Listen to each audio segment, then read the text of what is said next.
Hey there, welcome back to our channel. In this video, I'm going to show you the ways to unlink your Rockstar account from Steam. So then to remove your Rockstar account from Steam, you have to first of all log in.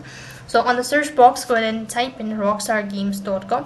It's going to take you to the official page and make sure to log in into your account. When you're logged into your account, that's going to take you to this sort of interface. From here, go ahead and tap on your profile icon from the top right hand side corner. When you do that, you'll be able to see this sort of interface. You're going to select account. When you do that, go to settings and it's going to take you to your account settings page.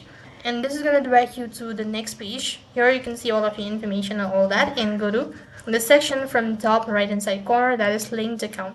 When you press on it, right on this page you can see there is this feature as link account and all that. Since my account is currently new, so I haven't linked my account to any of these.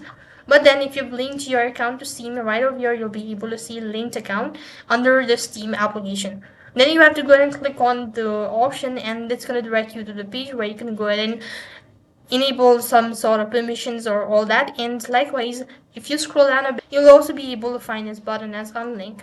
So when you press on unlink, you have to go ahead and confirm your password as well as give a valid reason for unlinking your account and all that, and you'll have successfully unlinked your Rockstar Games account from Steam. So that is all for this video. I hope the video was helpful. Make sure to like, share and subscribe to our channel. Thank you for watching. See you in the next video.